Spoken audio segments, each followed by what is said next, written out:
Bom dia pessoal, beleza? Estou gravando esse vídeo aqui para divulgar meu novo livro, As Pupilas que Aprendem sobre o Mistério. A câmera não é muito boa, né? Então não dá para ver muito nitidamente, mas ao final fica meio embaçado, mas ao final do vídeo eu vou deixar uma foto aí da capa com uma resolução melhor, né? Então o que acontece? Vai ser bom porque eu vou comentar um pouco sobre o livro e isso vai dar pra gente conversar também sobre, embora de modo breve, né, sobre alguns assuntos bacanas. Então vamos começar pelo... só mencionar uma coisa com vocês aqui que é interessante, né? Aqui atrás a gente fez uma espécie de mural dos nossos mestres literários, né? Então não são propriamente os escritores que nós consideramos como os melhores, mas são aqueles com os quais nós temos mais intimidade, né? Ou eu ou a Clara, que ela também escreve, é uma contista de muita qualidade, em breve vai publicar um livro de contos, está reunido. Ou eu ou ela ou nós dois, né? Que a maioria, como nosso gosto é parecido, e na maior parte dos casos nós dois gostamos. Então, ali o Nelson Rodrigues, Charles Morgan, o Ralph Waldo Emerson, Maurice Maeterlinck, Lavelle. Do Lavelle tem duas fotos, que ele é o maioral, né? Aí o Jorge Bernanou, Joseph Conrad, Lavelle de novo, Daniel Faria, Herberto Helder, Dostoiévski, Bruno Tolentino, Cecília Meirelles e Gustavo Corsão, Flannery O'Connor, a dupla aqui, Jorge de Lima e Murilo Mendes, Olavo de Carvalho, Augusto Frederico Schmidt, o grande Ângelo Monteiro e o Chesterton, né? E ali umas pinturinhas ali do Frank Angelo, né? Beleza. Então, começando aqui pelo título, né? As pupilas que aprendem sobre o mistério. Eu vou suar pra caramba porque aqui é muito quente, né? Como eu já falei, se eu ligar ali o ar-condicionado vai fazer muito barulho. E também tem o seguinte, algumas vezes vocês vão ver olhando aqui numa direção fixa, mas é porque eu faço um roteiro do vídeo com as principais coisas que eu quero falar, são palavras-chave, na verdade, para não esquecer nada, não ficar panguando aqui. Então, as pupilas que aprendem sobre o mistério, eu tenho um trocadilho aí no título com a palavra pupila, né? Porque pupilo é também aprendiz, discípulo, né? E ao mesmo tempo é o nome de uma parte do nosso olho, justamente a parte responsável pela entrada da luz. Então, em outras palavras, como o livro é As Pupilas que Aprendem sobre o Mistério, então é direcionado a essas pupilas, o livro é direcionado aos aprendizes, então, aquelas pessoas que, mediante o que elas olham no mundo sensível, elas aprendem sobre a dimensão misteriosa da existência, sobre o mundo invisível, vamos dizer assim. E esse invisível, ele pode ser tanto luminoso quanto mais sombrio, né? Existem realmente esses dois elementos na realidade espiritual, vamos dizer assim. E a capa, embora aí não vai dar para ver muito bem por causa da resolução que é ruim, a capa ela já reflete essa vamos dizer assim, dualidade do mundo espiritual, então, né? Justamente porque ela tem uma parte escura e a outra parte mais clara e, curiosamente, se a gente pega a penumbra, ela é um símbolo interessante para a gente pensar na dimensão misteriosa da existência, porque ela, ao mesmo tempo que ela desperta na gente uma sensação estranha, uma emoção meio estranha e profunda, ela dá vislumbres de algo que pode ser visualizado, mas não mostra inteiramente. Por isso que é um vislumbre, né? Você vê, mas não vê de todo. A penumbra tem essa capacidade. E como a penumbra geralmente, como a luz do sol é meio amarelada ou alaranjada, dependendo se for no entardecer, né? A própria penumbra ela tem essa cor meio alaranjada da capa, do olho, né? Meio um amarelo, meio mel, com a parte preta do objeto ou da parede, do muro que fizer sombra, da forma física que fizer a parte da sombra, que seja responsável pela parte da sombra. Então é como se a própria capa já tivesse essa coisa da penumbra nas cores dela. Além disso, uma coisa que eu achei muito interessante aqui é que quando eu montei a capa, eu fiquei olhando bastante para a íris do olho, e é muito interessante porque assim, a íris do olho humano ela parece muito alguns fenômenos cósmicos, né, como aquelas nebulosas, aquele negócio todo, é realmente muito parecido. E isso é muito curioso se a gente observar essas semelhanças que tem na criação, né? Uma coisa muito boa para a gente ver isso também é a questão do número áureo lá da sequência de Fibonacci, né? Que está no girassol, está no furacão, na cauda do camaleão. Inclusive eu tenho um poema aqui que faz alusão a justamente isso, né? Que chama Girassol.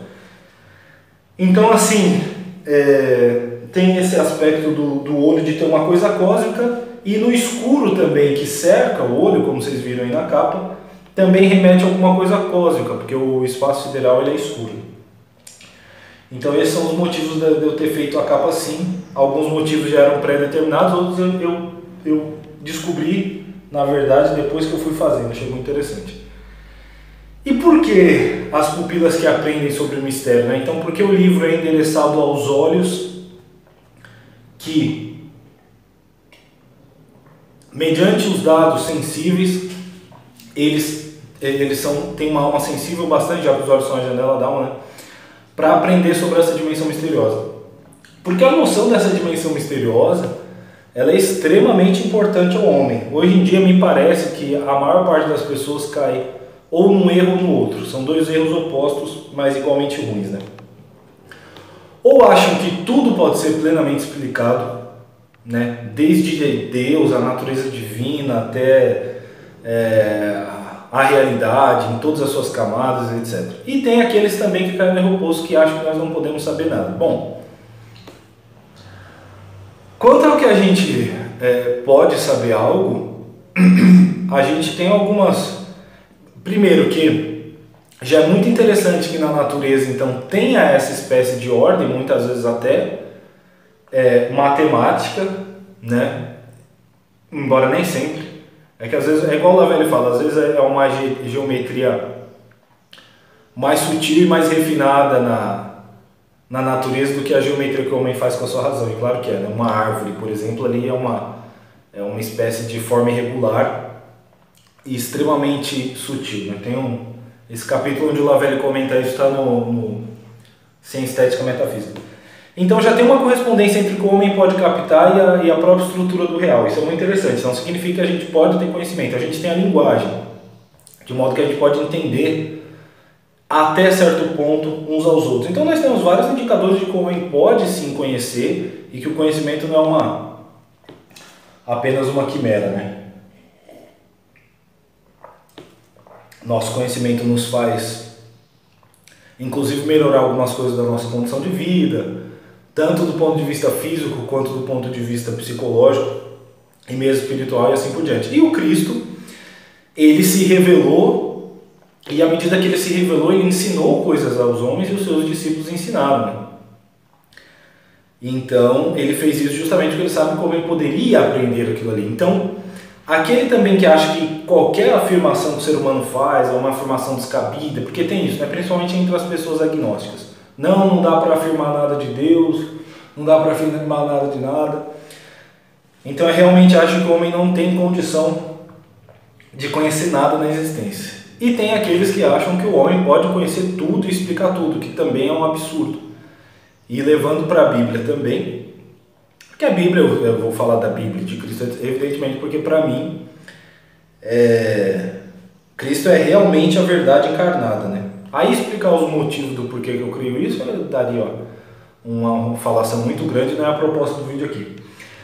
Mas no hino à caridade, por exemplo, São Paulo fala, né? Agora eu vejo em partes, mas então veremos face a face. Então todo mundo sabe que Deus se revelou, mas ele não se revelou inteiramente. O homem não sabe tudo sobre Deus e talvez, embora na morte ele vá ver face a face, ele vá se conhecer do modo muito mais puro e vai conhecer a Deus do modo muito mais puro, nem após a morte, a gente não vai ter o mesmo conhecimento de Deus idêntico, né? Ele ainda vai continuar sabendo mais coisas que a gente, assim eu imagino. Então, por isso que é importante, já que o homem ele tem condição de conhecer, mas não de conhecer tudo plenamente, é importante que existam coisas que elogiem e ao mesmo tempo apontem para essa dimensão misteriosa da existência, e isso até ajuda o homem, por um lado, a ter uma certa humildade interior e ser uma pessoa espiritualmente melhor, né? Sempre que eu usar falar do homem do ponto de vista espiritual, eu estou pensando principalmente no homem enquanto co-criador de si. Lavelle tem uma frase que é muito interessante, que é assim: em certo sentido, o eu cria a si mesmo assim como Deus cria o mundo. É claro que é em certo sentido, porque Deus não precisou que algo causasse para ele criar as coisas. Nós precisamos que Deus nos criasse, né? Então nós não temos uma liberdade plena, nós estamos sujeitos a vários limites, inclusive corpóreos, mas dentro do que é determinado a gente tem uma margem de escolha. E é justamente essa margem de escolha, enquanto o nosso corpo tem a sua vida temporal aqui, o que vai fazendo com que nosso eu seja criado por nós mesmos também. Então, nesse sentido, não é errado falar que nós somos co-criadores. Então, quando eu falo do drama espiritual do homem, eu estou pensando justamente no homem como alguém que vai se criando no tempo e que vai ter que conviver por toda a eternidade com aquilo que ele criou no tempo. Então é por isso, o livro, como eu gosto principalmente da poesia, que vai tocar justamente nesse drama espiritual do homem e na relação do homem com Deus. Claro que tem poesia de qualidade de muitos temas, mas até pelos autores que eu citei aqui, Jorge Lima, Murilo Mendes, Daniel Faria, por exemplo, dá para perceber que eu tenho a Cecília Meirelles, que eu tenho uma predileção por essa poesia, então, que a gente pode chamar de espiritualista, né? Então o livro ele é endereçado àqueles que têm uma alma sensível e àqueles cujos olhos, vendo os fenômenos do mundo sensível, aprendem sobre uma dimensão misteriosa da existência. O fato da poesia ser muito, vamos dizer assim, favorável a que a gente tenha vislumbres dessa dimensão misteriosa, eu dei alguns motivos disso num vídeo que eu gravei aqui que chama Lavelle, Olavo e o Discurso Poético. Aí é um vídeo que eu falo lá do discurso poético por 1 hora. Se você ainda não viu, acho que tem alguns elementos interessantes ali no vídeo, talvez valha a pena você ver. Então beleza, é isso. Estão aí então o motivo do título e o motivo da capa, né? O livro, inclusive isso está escrito aí, eu também dedico ele à Clara, porque ela me acompanha, é uma fonte infinita de inspiração, né? E ao mesmo tempo sempre escreve os prefácios dos meus livros. E ao Bernardo Souto e ao Ângelo Monteiro. Bernardo porque me ajudou extremamente na criação desse livro e também escreveu o pós-fácil, né? Ele ajudou na medida em que ele deu alguns conselhos quanto a um poema e outro, e até na forma final do livro como um todo ele ajudou muito. Mais pra frente eu vou falar disso. E ele escreveu o pós-fácil, né? Então Bernardo Souto, para quem não sabe, é um professor de muita qualidade, um poeta de muita qualidade. E em breve vai sair também a poesia reunida dele, vai ser um livro muito bom. E realmente é uma pessoa com a qual eu aprendi muito, ele ajudou muito aí na formação do meu estilo, né? E o Ângelo, nem se fala, eu considero já um poeta consagrado. E o Ângelo teve a caridade de, em comunicações por e-mail e por telefone, de me dar muitas dicas valiosíssimas, né? Então ele, que já tem mais de 80 anos, é um poeta consagrado, dedicar um pouco do tempo dele a me ajudar, isso aí foi realmente uma coisa assim de muita bondade da parte dele, né? Então por isso também eu dedico aí ao Ângelo Monteiro, o último dos samurais, como diz o Bernardo, né? Então tá bom. Do ponto de vista formal, o livro ele tem sonetos, tem muitos poemas em decassílabos, tem alguns poemas, embora poucos, em redondilha maior, porque realmente eu tenho mais habilidade, mais prática, ou para escrever em decassílabos, ou em poemas em verso livre, ou mesmo em polimétrico, né? Então aí tem os poemas polimétricos, como eu disse, e tem poemas em verso livre. Terça rima é aquele esquema de rimas criado por Dante, né? A, B, C, B, etc, né? C, D, C, e assim por diante.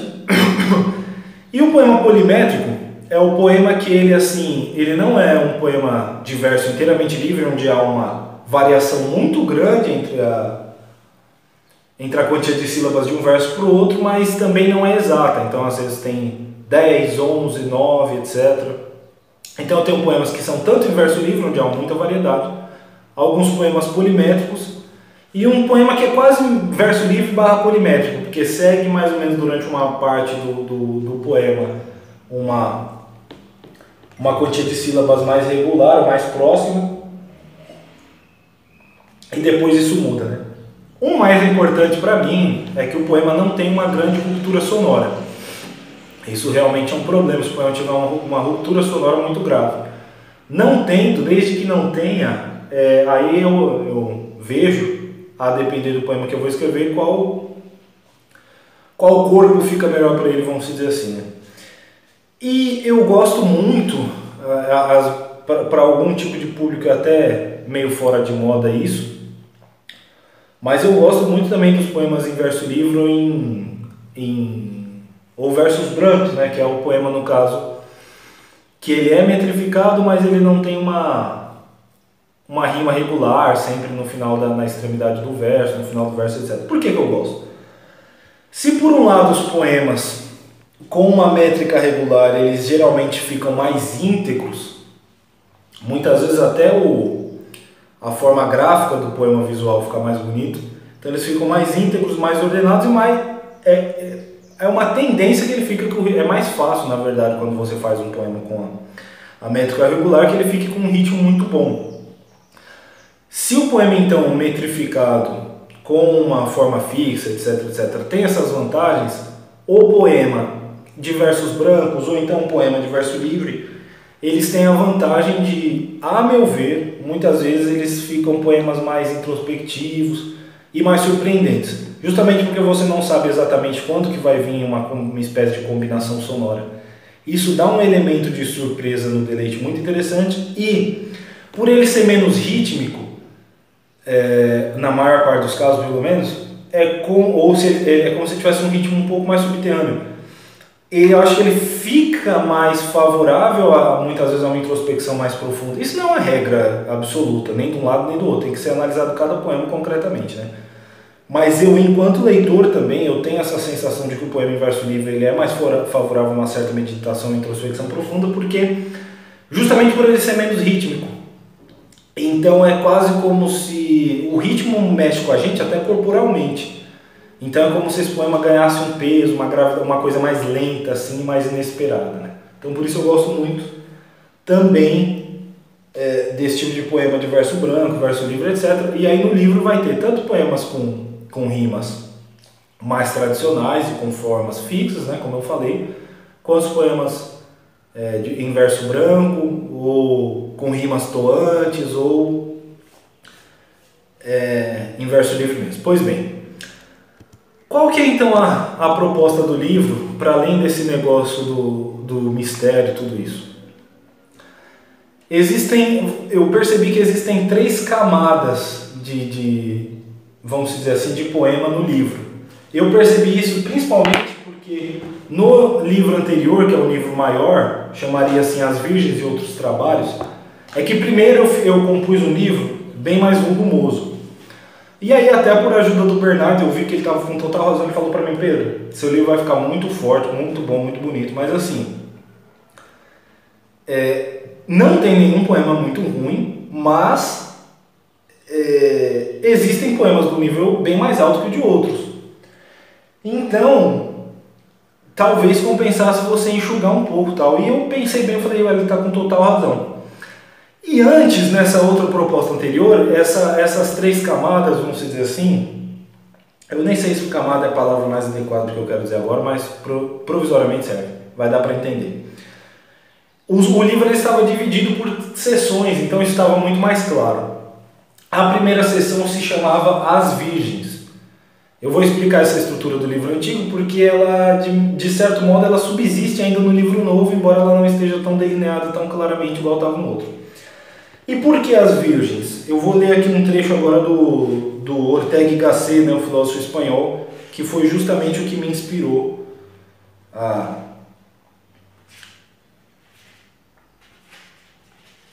isso, né? É assim: há dentro de toda coisa a indicação de uma possível plenitude. Uma alma aberta e nobre sentirá a missão de aperfeiçoá-la, de ajudá-la, para que logre essa plenitude. Isto é amor, amor à perfeição do amado. É frequente nos quadros de Rembrandt que um grosseiro utensílio doméstico seja envolvido por uma atmosfera luminosa e radiante, que outros pintores só vertem em torno da cabeça dos santos. É como se fizessem uma delicada admoestação. Santificadas sejam as coisas, amai-as, amai-as. Cada coisa é uma fada que reveste de miséria e vulgaridade seus tesouros interiores e uma virgem que deve ser amada para se tornar fecunda. Isso é do livro Meditações do Quixote, eu mesmo traduzi aqui para poder... tinha traduzido para poder colocar aqui na epígrafe do livro, né? Então Ortega está falando assim, geralmente os pintores põem aquela aura luminosa em torno da cabeça dos santos e de tudo isso, e o Rembrandt, embora Rembrandt seja um pintor religioso, né, também, predominantemente talvez, com aquelas pinturas dele de Emaús, né, com Cristo na cruz, aquela coisa toda, tem várias pinturas de tema, o Filho Pródigo, que é muito famosa, de temática religiosa. Ele consegue colocar em utensílios, por exemplo, uma xícara, alguma coisa assim, uma iluminação muito nobre. Então, como se ele estivesse admoestando, então, a pessoa que vai apreciar seus quadros, olha, essas coisas também têm uma certa sacralidade. E eu falei, olha, isso é muito interessante porque, assim, e tem tudo a ver com a poesia, claro, tanto que o Chesterton falava, né? A função da arte, na verdade, como um todo é o quê? Fazer um homem sentado em sua cadeira se espantar, de repente falar, pô, eu estou vivo. Eu não falo com as palavras, mas mais ou menos isso.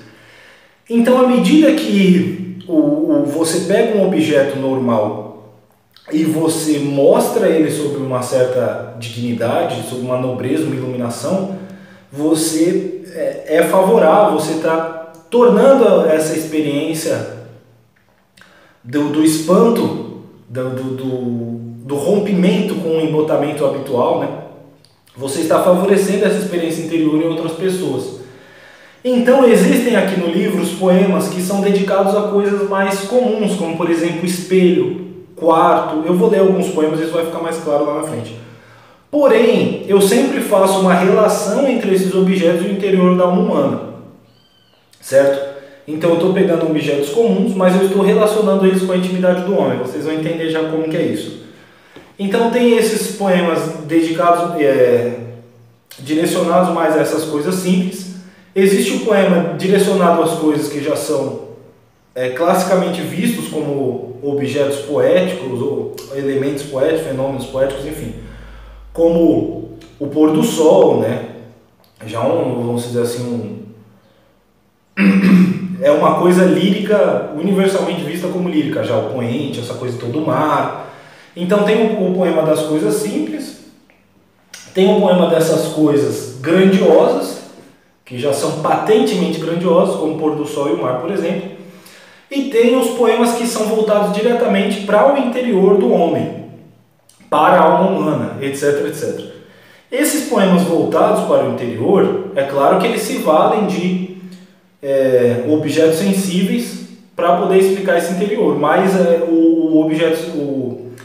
os objetos, as coisas sensíveis já não são mais o foco do poema, né? Então ele só serve para iluminar. Já no outro caso não, era uma tentativa de dignificar as coisas, mas ao mesmo tempo de relacioná-las ao íntimo da alma. Então é isso. E a unidade do livro como um todo, algumas pessoas eu acho que poderiam ver nisso um defeito do livro, porque assim, existem livros que eles são muito... eles têm uma unidade temática e às vezes formal muito clara, né? Dando um exemplo, o belíssimo livro do Ângelo Monteiro, O Inquisidor. Todos os poemas ali têm uma certa tonalidade e eles todos, inclusive são poemas de decassílabos brancos, né? E eles são poemas também com a mesma estrutura formal e assim por diante. Não sei, não é exatamente igual as formas, se eu não estou enganado agora, eu acho que varia a quantia de versos de um poema para o outro, mas são todos os decassílabos brancos e todos com uma tonalidade muito clara, de modo que o livro ele é muito íntegro, ele tem uma unidade muito nítida, né? Já esse meu livro não, porque são formas variadas e existe uma certa multiplicidade temática. Isso faz com que o livro ele pareça, em certo sentido, uma antologia. Para algumas pessoas isso é um defeito. Eu não acho tão defeito porque eu gosto muito de ler livros de poesia que são justamente antologias, né? Ou de um mesmo autor, ou assim por diante. E o Bandeira, que ninguém vai negar que é um dos nossos grandes, maiores poetas aí, para muitos maior. O livro dele que eu mais gosto, inclusive, que é o Cinza das Horas, tem uma variação temática e formal ali dentro do livro. Então, eu segui por esse caminho porque é óbvio que é uma virtude, é louvável quando o livro ele tem essa unidade mais clara, mas, por outro lado, eu também gosto de muitos livros assim, no estilo desse meu, vamos dizer. E a unidade dele acaba sendo que, já dizem alguns, né, o estilo é o próprio homem, acaba sendo que todos foram escritos por mim em primeiro lugar, e em segundo lugar, todos tratam, ou praticamente todos, 95% tratam dessa realidade espiritual que eu mencionei, que é o que mais me interessa na poesia, embora não seja a única coisa que me interessa na poesia, né? Mas eu gosto principalmente dos poemas que tratam disso. E aí, como eu falei, no livro que eu ia lançar antes, que eu acabei desistindo porque eu cortei muitos poemas, estava bem separado assim, né? Essas camadas que eu falei. Mas, como eu retirei muitos poemas, por exemplo, As Virgens, acho que aqui só ficaram 7 ou 8 poemas que são sobre coisas simples, né? Que eu estou tomando as coisas como essa Virgem Fecunda, então, que o Ortega falou. E aí eu não quis fazer um livro com uma sessão só com 6 ou 7 poemas, certo? Dito isso, então, eu escolhi aqui 6 poemas para eu ler. Não é que sejam propriamente os melhores do livro, não, mas analisando aqui foi os que eu quis ler. Todos esses poemas, eles estão gravados aí no canal, né? Talvez você esteja chegando aqui há pouco tempo no canal. Todos os poemas de São Pedro Fernandes de Almeida são poemas meus. Então compensa você ouvir também depois eles gravados, porque além de que o vídeo da câmera não capta a voz tão bem quanto o gravador de áudio diretamente, então lá a leitura fica muito melhor, a qualidade, ainda tem a edição da música, que é uma coisa que acaba colaborando, e também aqui a gente pode ter, enquanto eu faço a leitura, talvez tenha algumas interferências sonoras também, e nos vídeos que já estão postados no canal não, né? De todo modo eu vou ler aí 6 poemas,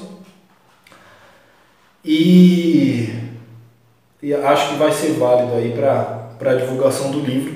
Eu não vou dissecar os poemas, mas eu vou fazer alguns comentários breves e gerais sobre eles, certo? Então o primeiro é justamente esse, As Pupilas que Aprendem sobre o Mistério, que é o que dá, que é o que confere o título ao livro, né? Falemos das coisas que a poucos importam, falemos de forma que comova o louco, o menino e o poeta, embora cause o riso escandaloso dos homens já banidos de si próprios. Falemos das fusões que de algum modo sugerem outro plano, como os faróis brilhando, solitários, as noites em que os mares se rebelam. Falemos das cidades submersas e o silêncio das casas carcomidas, no silêncio das águas azuláceo. Falemos das estátuas esquecidas, vestindo-se de musgos e folhagem, e meditando a morte das auroras, e meditando a fuga da matéria. Falemos sobre a fúria desses ventos, capazes de fazer tetos inertes voarem graciosos como as aves. Falemos sugerindo, sem dar provas, mas convencendo os homens que tiveram o enigma ensinando suas pupilas, seu ventre estremecendo no inefável. Falemos das efígies do mistério, sublimes e absurdas a um só tempo, quando a natureza erguida, exasperada, nos fala de um país imperturbável, e quando as coisas ermas em ruína nos trazem nossa alma imperecível. Você vê que já teve uma notificação aí, mas eu vou deixar assim mesmo. Então o que acontece, né? Vão reparar que as imagens evocadas nesse poema são imagens do mundo sensível que dão uma dimensão misteriosa mesmo. É claro, não é todo mundo que vai sentir isso, mas eu acho que grande parte das pessoas sentem. Eu não sei se vocês já tiveram a ocasião de ver aquela página de fotos que chama All Abandoned, que são sobre lugares abandonados, ermos e tal, né? Então você olha aquilo, você sente uma certa... É como se a presença da sua alma, ela se ela se mostrasse. Então aqui algumas imagens que tem a ver com isso, né? Estátuas esquecidas vestindo-se de musgos e folhagens, casas em cidades submersas, o farol brilhando numa noite em que o mar está agitado. São imagens que mostram, colocam o homem em contato com o sublime, né? E aí, curiosamente, eu estava lendo esses dias um livro do Schopenhauer, que é um autor que em geral eu não gosto tanto, mas é inegável que ele escreve muito bem, e os comentários dele sobre estética eu acho muito bons. E ele tem aquele livro O Mundo como Vontade e Representação, que eu estou lendo, né? E ele falou uma coisa muito interessante, que é assim, justamente a vontade do homem ele se aniquila diante de certos cataclismas, de certas coisas grandiosas da natureza. Por exemplo, você está lá no topo de umas cataratas. Por que aquilo te dá uma sensação de beleza enorme e te põe em contato com o sublime? Porque à medida que aquilo mostra quanto você é pequeno, ele apazigua a sua vontade, os seus desejos mais superficiais, e aí te põe em contato com o seu eu mais profundo. Falando de modo grosseiro, é isso. E antes de eu ler isso, eu tinha percebido a mesma coisa que o Schopenhauer percebeu, que acho que qualquer ser humano, se parar para pensar, vai perceber, né?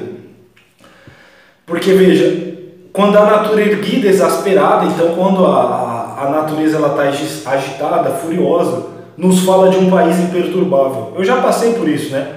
Vendo, às vezes, chuva aqui em Dourados, desde que eu moro aqui, já tiveram chuvas que derrubaram árvores, fizeram um estrago assim, a cidade aqui tem muita árvore, né? E eu achava interessante como aquela fúria da natureza me dava uma tremenda calma interior. Então é um paradoxo, né? Porque você está vendo uma coisa agitadíssima e aquilo te coloca num certo estado de tranquilidade. Eu já passei por isso algumas vezes. E ao mesmo tempo as coisas ermas em ruína, como justamente talvez porque elas mostram quanto é inútil a nossa luta animal, lembra um pouco até o livro de Eclesiastes, né? Nada de novo debaixo do sol você vai fazer, as gerações vão passar, você vai morrer, etc, etc. Justamente por mostrar quanto o nosso homem animal ele é inútil, à medida que, por exemplo, você vê um castelo abandonado, em ruína, e o musgo tomando conta dele. Pô, aquilo ali um dia foi o sonho de uma pessoa, né? A pessoa gastou uma bala, e aquilo ali ficou abandonado, aquela pessoa construiu aquilo, morreu, às vezes nem teve descendentes. Então, esse poema, ele justamente vai para imagens do mundo sensível que nos dão ao mesmo tempo uma certa sensação de mistério, emoção de mistério, e nos colocam em contato com a nossa alma, assim eu creio, né? E aí é o poema que dá nome ao título do livro e que tem tudo a ver com essa coisa que o Schopenhauer percebeu muito bem do nosso contato, da nossa experiência do sublime, né? Aí agora eu vou ler um poema que se chama Visão do Dilúvio. Deixa eu ver aqui no índice qual a página exata que ele está. Ô pessoal, tive que cortar porque o vídeo já estava chegando nos 40 minutos e também eu errei a leitura. Aí já foi bom também, porque quando cheguei em 40 minutos, não sei porquê, o celular para de gravar. Né? Aí já retomando aqui então. Visão do Dilúvio. Vejo os pelos coramba. Vejo os grandes tigres que se afogaram nas águas cinzas em tumulto. Vejo-os sumirem, esplêndidos, agônicos, como o naufrágio do sol nos horizontes. Vejo cada um como um poente, os grandes tigres que se afogaram, porque o homem não ler a sua linguagem, não souber aprender sua solidão serena.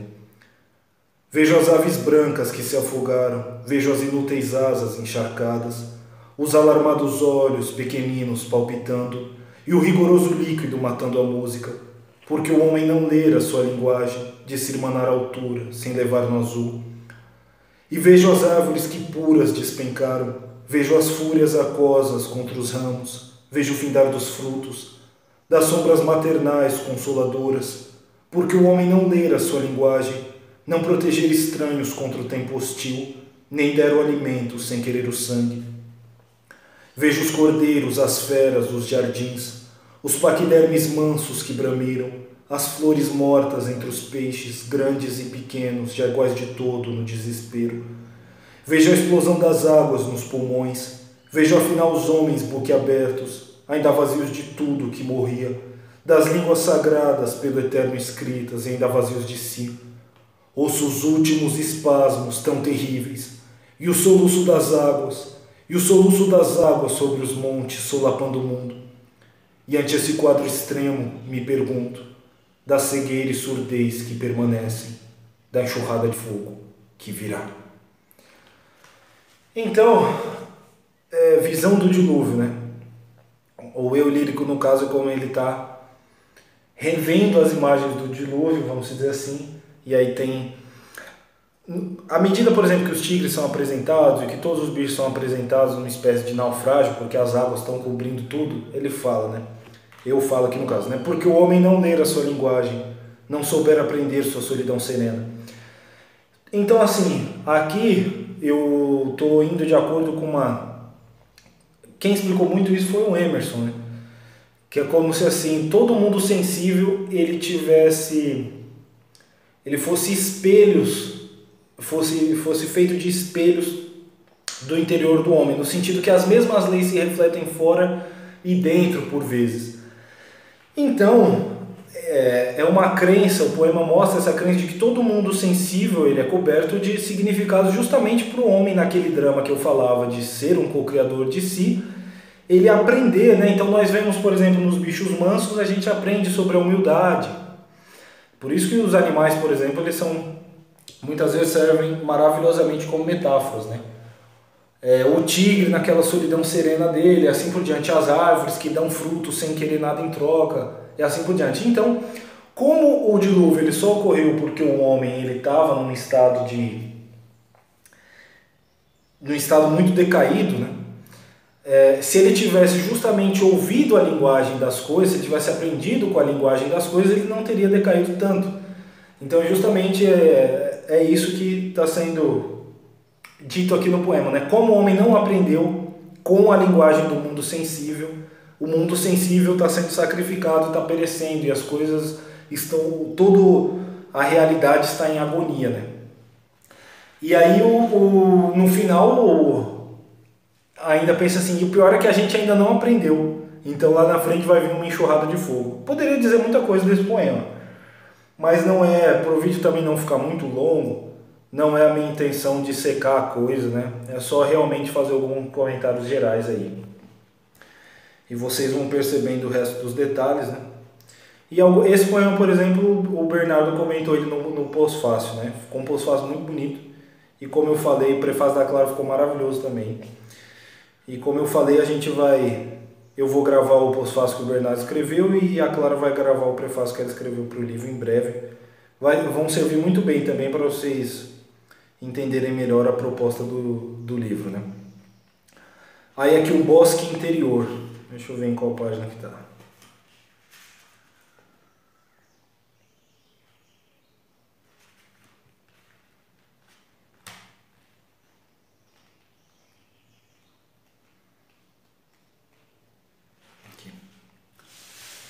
O bosque interior. Muita gente gostou desse vídeo aí, do vídeo do bosque interior aí no canal, o pessoal elogiou. É um soneto, então. Todo homem tem em si um bosque estranho. Ninguém pode adentrá-lo se movendo. Ninguém pode abarcá-lo em pensamento. É um bosque sem barulho, nem tamanho. Há nesse bosque augusto de silêncio, algo misterioso, sobre-humano, que espelha o nosso rosto além dos anos, e em troca só requer consentimento. Aquele que se apaga ante o real, esse algo, tudo luz, imaterial, surgindo de entre as sombras resplandece, é um tigre tão terrível quanto belo, que apesar de mortal logo evanece, se escuta um só desejo não sincero. Então, está sendo representado aqui o interior do homem, né, como uma espécie de bosque, que curiosamente você não entra, geralmente a gente chega nos lugares, a gente entra andando, né? Aqui é o contrário, você só chega lá se você ficar o mais parado possível. E esse parado não é só um parado físico, mas é principalmente um parado quanto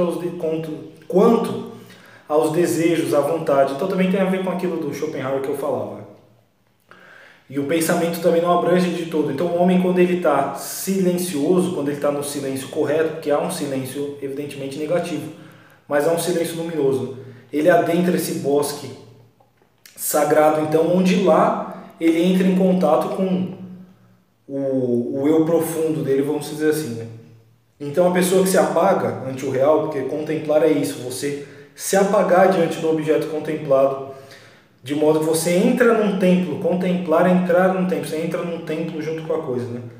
E aí eu coloquei a imagem de um tigre, porque o tigre, além de uma coisa extremamente bonita, é terrível. E essa grandeza, ela tem algo de terrível também no sentido que o mar é terrível, que a gente olha uma coisa tão grande, né? E etc. Então não é um terrível no sentido de ser uma coisa horrorosa, mas ela é uma coisa tão vigorosa, tão poderosa, como no caso é o tigre, que assusta. Mas esse tigre, apesar de ser imortal, ele se apaga, ele foge, então, se nós começamos com nossos desejos mais mesquinhos. Acho que isso é uma experiência interior que muita gente já teve também, né? Aí aqui mais um soneto. Esse soneto é um pouco ousado, porque ele, em vez de ter 10 sílabas cada verso, ele tem 9, né? E tem tudo, o poema tem uma tonalidade bem parecida com esse do Bosque Interior, né? Estranhas coisas dizem teu nome, a relva invoca no mar do vento, a luz das flamas que o breu consome, a névoa branca com seu silêncio. Estranhas coisas dizem teu nome, entre as borrascas, o raio ardendo, a madrugada arcana insone, o entardecer queimando o tempo. Estranhas coisas dizem teu nome, por isto flanas, a lado e longe, até prender-te teu pensamento. Estranhas coisas dizem teu nome, e se as esqueces, tua alma some, e se as escutas, tornaste um templo. Então, uma tonalidade bem parecida, né? Pega imagens do mundo sensível que devolvem ao homem um contato com a sua alma, desde que ele fique silencioso também. E a própria sensação de que só existe o mundo material e o duro da realidade é uma sensação que nos domina quando a gente está muito agitado, ou quando por algum motivo, e aí podem ter vários motivos de ordem moral, intelectual, enfim, nos impedem de sentir essa outra dimensão, né? E de ficarmos presos em nós mesmos, à maneira de, como se dentro de um labirinto, né? Então o poema também está falando disso. Aí eu vou ler aqui o poema O Espelho, ao espelho, na verdade, é um poema endereçado ao espelho, para vocês verem um exemplo de um poema que ele é dedicado a uma coisa simples, né? Que todo mundo tem um espelho em casa praticamente, mas aqui eu estou tentando ver um modo onde o espelho pode ser extremamente favorável para o nosso interior, vamos dizer, né? Então, ao espelho. Sólido lago em que reflito, olhos de frio ou fogo, névoa ou fonte. Às vezes o menino surge, estranhando o homem. Às vezes o velho se insinua, a despeito da inocência rude que o jovem tem. Helder nomeou-te a mais impura invenção. Há mesmo ridículo nos olhos rápidos, a cata de reter a sombra em precipício ou de adorná-la. Mas momentos raros podes expor a quem te vê, não a podre ufania, nem a aparência provisória da metamorfose doida e sorrateira, contudo qualquer coisa sobranceira para se aninhar serena ao seio da vertigem, algo que encontrou a morte e foi capaz de amá-la. Então o poema, ele está vendo o espelho como uma espécie de lago sólido. Por quê? Porque o espelho ele é sólido mesmo. E o lago ele tem muito uma coisa meditativa, né? A gente olha o lago, a gente sente uma espécie de meditação, além de que o lago nos volta ao nosso reflexo também. Então é como se o lago geralmente é silencioso, né? Então o próprio espelho está sendo visto como um lago. E aí fala, né? Às vezes o menino surge estranhando o homem. Então é como se às vezes a gente se olhando no espelho nós voltássemos a ser a criança nesse momento. E às vezes o velho, a gente já fosse uma coisa que nós só seremos lá na frente. E é aquele encontro do velho com o menino, que muitas vezes o velho é justamente o que volta a ser o menino, né? A despeito da inocência rude do jovem. E daí eu digo, né? Helder nomeou-te a mais impura invenção. O Helder aqui, no poema dele chamado Colher na Boca, ele fala: e de tudo os espelhos são a invenção mais impura. É um poema muito bom e eu acho esse verso muito forte, né? E aí há mesmo ridículo nos olhos rápidos. Por quê? Porque o olho vai perecer rapidamente, né? Acata de reter a sombra em precipício ou de adorná-la. A sombra, no caso, é o próprio corpo. Por que uma sombra? Porque é uma coisa passageira esse nosso corpo aqui, né? Ah, mas aí a gente vai acordar com um corpo glorificado, tá? Mas aí já é outra coisa. Então acata de reter a sombra em precipício, buscando parar a sombra para que ela não caia, que a lei de todo o corpo é perecer, né? Ou de adornar essa sombra, então pegar o nosso corpo e ficar, né?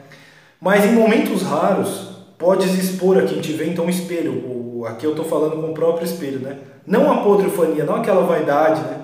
Aquela exaltação de si, nem a aparência provisória da metamorfose doida e sorrateira. Doida porque tá trocando, nós estamos trocando de células o tempo inteiro, e sorrateira porque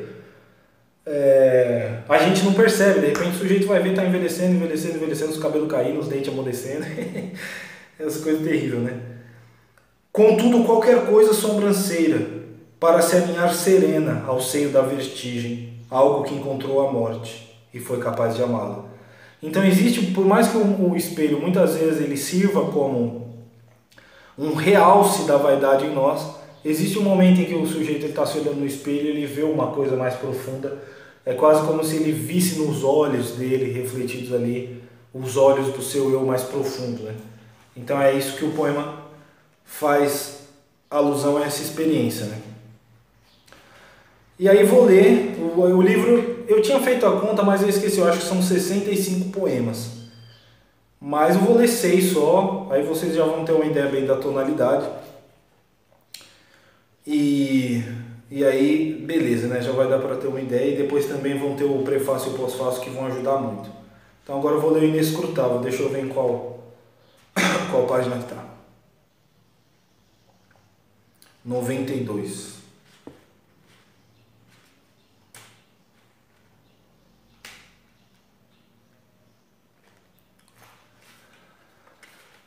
O inescrutável. Pensei que eras apenas luz, mas de transparentes trevas me acenaste. Procurei-te entre os mares e as montanhas, entre as coisas imensas e impassíveis.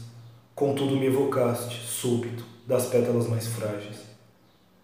Enovelei meus nervos ao que pensei teus raios, mas eram só fagulhas do teu vulto. Espaços proclamei entre os contrários, tão precavido de paradoxos, e quase fiquei calmo em microcosmo sufocante, não fossem murmúrios de mistério, como enxames de insetos de entremundos.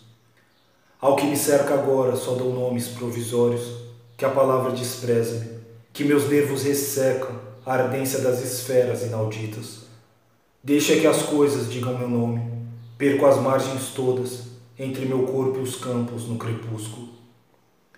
Doce é ignorar de onde rebentas, doce enfim sentir que não terminas, conformar-me em saber uma só sílaba do teu poema estranho e ininterrupto, e estremecer só do murmúrio de imutáveis incêndios que eu não vejo. Então, um poema endereçando a Deus, justamente falando desse aspecto inescrutável e inabarcável de Deus, né? Não vou ficar fazendo muito comentário desse poema, não, é porque já dá para entender bem aí ele. Tá bom, pessoal? Então, reforçando, obrigado aí a quem viu o vídeo, obrigado por acompanharem o canal. Eu vou deixar o link, vou colocar uma foto da capa do livro, porque a resolução da imagem não está muito boa, vocês vão conseguir ver melhor. E vou deixar o link para compra também. E aí vou deixar também o link do canal do Bernardo para divulgá-lo, né? Que é o mínimo aí que eu faço, sendo que ele é uma pessoa que me ajudou tanto. E vou deixar o link para compra, o link do canal do Bernardo. E não se esqueçam que em breve eu vou postar então o preço fácil e o pós-fácil do livro, que vão ajudar também a que vocês compreendam a proposta do livro, tá? Obrigado por nos acompanhar. Eu vou começar a fazer mais vídeos falando, como eu disse, né? Pelo menos um a cada 2 semanas. Vídeo comentando filmes, ou algum diretor de cinema, ou comentando algum poeta. Acho que isso vai ser bem produtivo para o canal aí, que eu faça isso eventualmente, tá bom? Obrigado, pessoal. Até a próxima.